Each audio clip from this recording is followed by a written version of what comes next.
influence well before he became foreign minister. Now, I of course have a particular reason to remember him as foreign minister. When I joined the foreign service, he was the first foreign minister I had the privilege of meeting. But when we look back at his contributions as prime minister, as foreign minister, as a parliamentarian, as someone who really shaped the larger Indian national security and public policy discourse, there are different aspects that come to mind. One which I think the film brought out was, in a sense, the what today we would call cultural rebalancing, which is projecting India's culture, history, traditions on an international stage.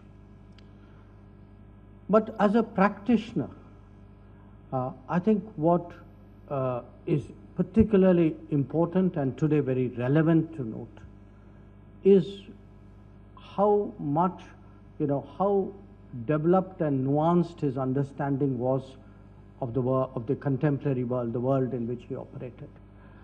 And quite apart from the statecraft which is involved in leading a nation like India, the realism that really characterized many of his decisions and approaches.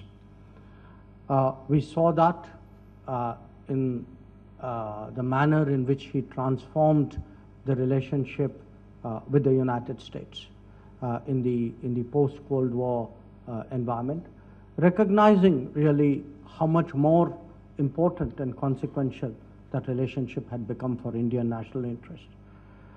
The manner in which he imparted continuity and stability to our ties with Russia.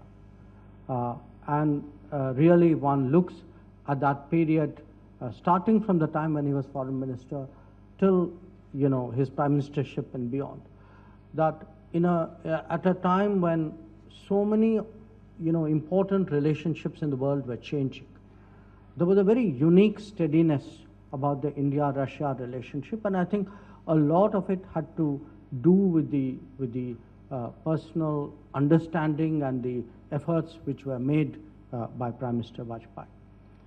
Then again, if you look at trying to reach a modus vivendi with China, the fundamental basis for that this has to be on the basis of mutual respect, mutual sensitivity, mutual interest, which we articulate today. I think a lot of it was visible.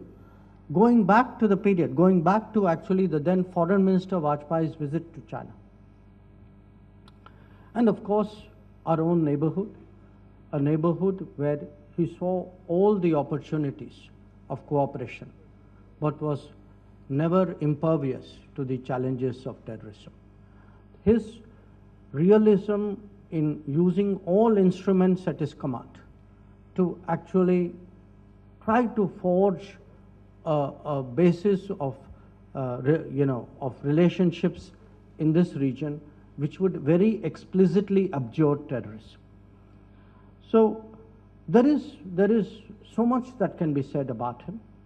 Of course, for all of us, especially in the national security domain, we associate him most of all with the 1998 nuclear tests, with the fact that we became a nuclear weapon power. But to all of you, I would urge you to look not just as the test. Please look and reflect on the diplomacy that followed the test. The fact that within a space of 2 years after that test, we had engaged all the major countries of the world, had actually brought them around.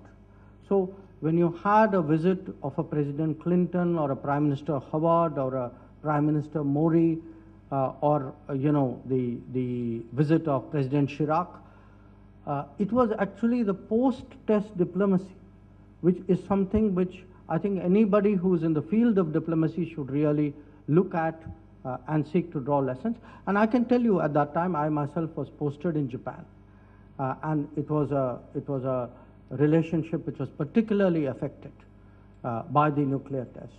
but we always drew from the Prime Minister the confidence that we would find a way of settling it down. And indeed, today when I look at that relationship, I marvel at the wisdom and the maturity with which, Prime Minister Vajpayee got all of us to look at that